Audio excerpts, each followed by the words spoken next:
여러분 혹시 이런 경험 있으신가요? 20대, 30대 때는 조금만 굶어도 금방 빠지던 몸무게가 이제는 꿈쩍도 하지 않는다. 예전과 똑같이 먹는데, 아니 오히려 더 적게 먹는데도 계속 늘어나는 체중. 운동을 시작해봐도 예전처럼 효과가 나타나지 않고 심지어 무릎이나 허리가 아파서 제대로 운동하기도 어렵다. 거울을 보면서 이런 생각 해보신 적 없나요? 내 몸에 도대체 무슨 일이 일어난 거지? 오늘은 40대 이후 중년과 노년기에 왜 살이 더 잘 찌고 빼기는 더 어려워지는지 그 진짜 이유를 말씀드리겠습니다. 그리고 이 시기에 맞는 올바른 다이어트 방법까지 완전히 공개할게요. 중요한 건 단순히 살을 빼는 게 아니라 건강을 지키면서 체중을 관리하는 것입니다. 40대 이후 체중 증가는 단순한 외모 문제가 아니에요. 혈압, 혈당, 관절 건강, 심지어 치매 위험까지 직접적으로 영향을 미칩니다. 그래서 더욱 정확한 정보가 필요한 거죠. 지금부터 의학적 근거를 바탕으로 중년과 노년기 다이어트의 모든 것을 알려드리겠습니다. 먼저 왜 나이가 들수록 살이 더 잘 찌는지부터 이해해야 합니다. 가장 큰 이유는 기초대사량의 감소입니다. 기초대사량이란 우리가 아무것도 하지 않고 가만히 있어도 몸에서 소모하는 에너지를 말해요. 심장이 뛰고 호흡하고 체온을 유지하는 등 생명활동을 위해 필요한 최소한의 에너지죠. 20대를 100이라고 했을 때 40대는 약 90, 60대는 약 80 정도로 떨어집니다. 그런데 이 기초대사량을 좌우하는 가장 큰 요인이 바로 근육량이에요. 나이가 들수록 근육량이 감소하는 것은 피할 수 없는 자연스러운 현상입니다. 30대 이후부터 매년 0.5에서 1%씩 근육량이 줄어들어요. 40대가 되면 20대 때보다 이미 5에서 10%의 근육을 잃은 상태인 거죠. 근육은 우리 몸에서 칼로리를 가장 많이 소모하는 조직입니다. 근육 1kg이 하루에 소모하는 칼로리는 약 50에서 100칼로리예요. 반면 지방 1kg은 하루에 고작 5칼로리 정도밖에 소모하지 않습니다. 그러니까 근육이 줄어들고 지방이 늘어날수록 기초 대사량이 떨어지는 건 당연한 일이에요. 또 다른 중요한 원인은 호르몬의 변화입니다. 여성의 경우 폐경 후 에스트로겐 분비가 급격히 감소해요.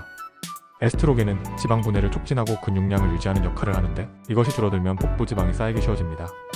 남성도 마찬가지예요. 40대 이후부터 테스토스테론 수치가 매년 1에서 2%씩 감소합니다.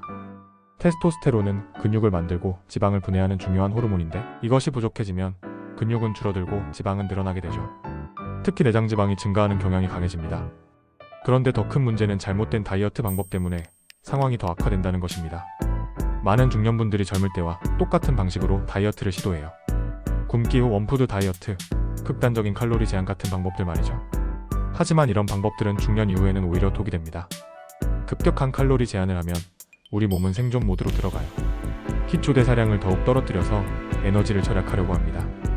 그리고 부족한 에너지를 얻기 위해 근육을 분해하기 시작해요. 결국 체중은 잠시 줄어들 수 있지만 그 대부분이 근육량 감소에 의한 것입니다. 지방은 그대로 있으면서 근육만 빠지는 최악의 상황이 되는 거죠. 그래서 다이어트를 중단하면 더 쉽게 살이 찌는 이유로 현상이 나타나는 겁니다. 원푸드 다이어트도 마찬가지로 위험해요. 사과만 먹기, 고구마만 먹기 같은 극단적인 방법은 영양 불균형을 초래합니다. 특히 단백질이 부족해지면 근육 손실이 가속화되고 면역력도 떨어뜨려요. 그럼 중년과 노년기에는 어떻게 다이어트를 해야 할까요? 핵심은 건강한 감량입니다. 체중을 줄이는 것도 중요하지만 근육량을 보호하고 전반적인 건강을 향상시키는 것이 더 중요해요. 첫 번째로 식습관부터 바꿔야 합니다. 가공식품을 줄이고 자연식품 위주로 드세요. 햄, 소시지, 라면, 과자, 탄산음료 같은 가공식품들은 나트륨과 당분이 과도하게 들어있어요.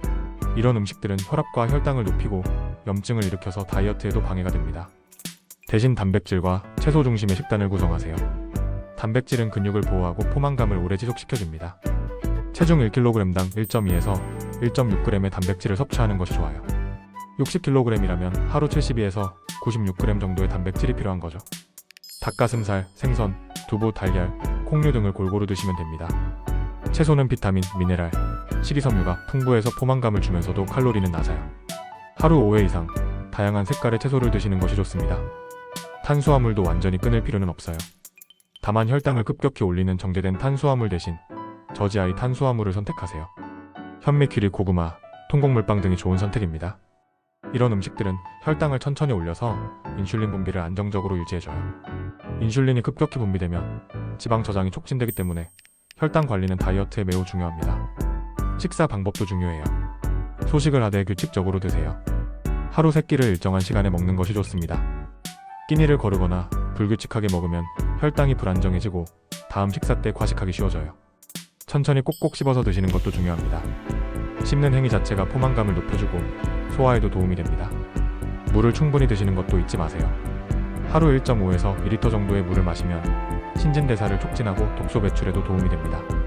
식사 30분 전에 물 한 잔을 마시면 포만감을 느끼는데도 도움이 돼요. 두 번째로 운동 습관을 만들어야 합니다. 중년 이후 다이어트에서 운동은 선택이 아니라 필수입니다. 유산소 운동과 근력 운동을 모두 해야 해요. 유산소 운동은 지방을 직접적으로 연소시키고 심폐기능을 향상시킵니다. 걷기, 수영, 자전거 타기, 등산 등이 좋은 유산소 운동이에요. 주 5일, 하루 30분 이상 하는 것을 목표로 하세요. 처음에는 부담스러우니까 주 3일, 20분부터 시작해서 점차 늘려가면 됩니다. 강도는 대화할 수 있을 정도의 중간 강도가 적당해요. 너무 강하게 하면 관절에 무리가 갈 수 있고 너무 약하게 하면 효과가 떨어집니다. 근력 운동은 더욱 중요해요. 근육량을 유지하고 늘리는 것이 중년 다이어트의 핵심이거든요. 특히 하체 근력 강화에 집중하세요. 우리 몸 근육의 70% 이상이 하체에 몰려 있어요. 하체 근육을 강화하면 기초 대사량을 효과적으로 늘릴 수 있습니다. 스쿼트, 런지, 계단 오르기 같은 운동이 좋아요. 처음에는 맨몸으로 시작해서 점차 강도를 높여가면 됩니다. 주 2에서 3회, 하루 20에서 30분 정도 하는 것이 적당합니다.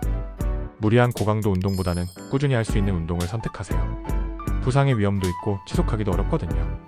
운동을 시작하기 전에는 반드시 충분한 준비 운동을 하고 운동 후에는 스트레칭으로 마무리하세요. 관절 건강도 챙기면서 운동해야 합니다. 세 번째로 생활 습관을 개선해야 합니다. 수면은 다이어트와 직접적인 관련이 있어요. 수면 부족은 체중 증가의 원인이 됩니다. 잠이 부족하면 렙틴이라는 포만감 호르몬은 감소하고 그렐린이라는 배고픔 호르몬은 증가해요. 그래서 더 많이 먹고 싶어지고 특히 고칼로리 음식을 찾게 됩니다. 또한 수면 부족은 코르티솔이라는 스트레스 호르몬 분비를 늘려서 복부지방 축적을 촉진해요. 하루 7시간 이상의 충분한 수면을 취하는 것이 중요합니다. 잠들기 2시간 전부터는 스마트폰이나 컴퓨터 사용을 줄이고 침실 온도를 시원하게 유지하세요. 규칙적인 수면 패턴을 만드는 것도 중요해요. 매일 같은 시간에 잠자리에 들고 일어나는 습관을 기르세요. 스트레스 관리도 매우 중요합니다. 만성적인 스트레스는 코르티솔 분비를 늘려서 복부지방을 증가시켜요. 또한 스트레스를 받으면 단 음식이나 고칼로리 음식을 찾게 되는 경향이 있습니다. 명상, 요가, 산책, 취미 활동 등을 통해 스트레스를 관리하세요. 특히 자연 속에서 보내는 시간은 스트레스 해소에 매우 효과적이에요. 금연과 절주도 필수입니다. 담배는 신진대사를 떨어뜨리고 혈관 건강을 해쳐서 운동 효과를 떨어뜨려요. 술은 빈칼로리가 많고 간 기능을 떨어뜨려서 지방 분해를 방해합니다. 특히 맥주나 소주 같은 알코올은 복부지방 축적을 촉진해요. 이제 구체적인 실천 가이드를 말씀드리겠습니다. 하루 3끼를 소량으로 균형 있게 드세요. 아침은 단백질과 통곡물 위주로 구성하세요. 달걀 2개와 통밀빵 1조각 또는 그릭 요거트와 오트밀 같은 조합이 좋아요. 점심은 단백질, 채소, 탄수화물을 골고루 포함해서 드시되 양은 평소의 70% 정도로 줄이세요. 현미밥 반 공기에 생선이나 닭가슴살, 그리고 다양한 채소 반찬을 드시면 됩니다.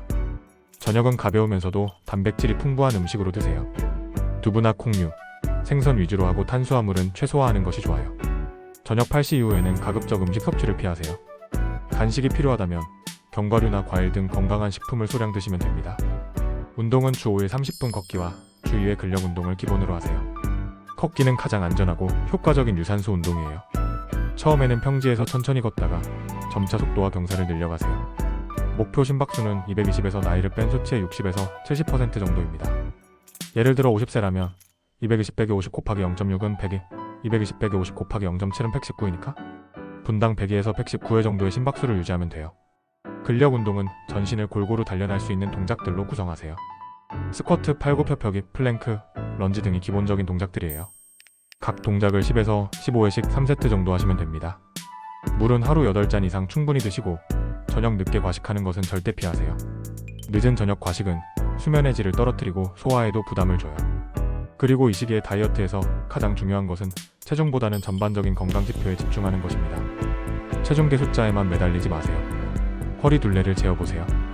남성은 90cm, 여성은 85cm 이하로 유지하는 것이 목표입니다. 복부 지방이 줄어들면 허리 둘레가 감소하는데 이것이 실제로 건강에 가장 중요한 지표예요. 혈압과 혈당도 정기적으로 체크하세요. 체중이 조금 줄어들어도 혈압과 혈당이 개선되면 큰 성과라고 할 수 있습니다. 체성분 분석기로 근육량과 체지방률을 측정해보는 것도 좋아요. 체중이 같아도 근육량이 늘고 체지방률이 줄어든다면 성공적인 다이어트라고 할 수 있거든요. 또 하나 중요한 것은 인내심을 갖는 것입니다. 중년 이후의 다이어트는 젊을 때보다 시간이 더 오래 걸려요. 한 달에 1에서 2kg 정도의 완만한 감량이 이상적입니다. 너무 빠른 감량을 목표로 하면 근육 손실이나 건강 악화를 초래할 수 있어요. 꾸준히 6개월에서 1년 정도의 장기적인 관점으로 접근하세요. 작은 변화들이 쌓여서 큰 결과를 만들어낼 거예요. 마지막으로 이식이 다이어트의 진짜 목표가 무엇인지 다시 한번 명확히 하고 싶어요. 단순히 살 빼기가 목표가 아닙니다. 건강한 체중 유지와 질병 예방이 진짜 목표예요. 당뇨병, 고혈압, 심혈관 질환, 관절염 같은 각종 성인병을 예방하고 건강하게 나이 들어가는 것이 목적입니다. 완벽한 다이어트를 하려고 하지 마세요. 80%만 지켜도 충분합니다. 가끔 치킨을 먹어도 괜찮고 가끔 운동을 빼먹어도 괜찮아요. 중요한 건 전체적인 패턴이 건강한 방향으로 가는 것입니다. 스스로에게 너무 엄격하지 말고 실패했다고 해서 포기하지도 마세요. 작은 변화라도 꾸준히 실천하면 10년 후 건강이 완전히 달라질 거예요. 60대, 70대가 되어서도 활기차게 생활할 수 있는 체력과 건강을 유지할 수 있습니다. 지금 시작하는 건강한 습관들이 여러분의 노후를 바꿔줄 거예요. 체중 감량도 중요하지만 그보다 더 중요한 것은 건강하게 나이 들어가는 것입니다. 오늘부터 작은 변화 하나씩 시작해보세요. 여러분의 건강한 변화를 응원합니다.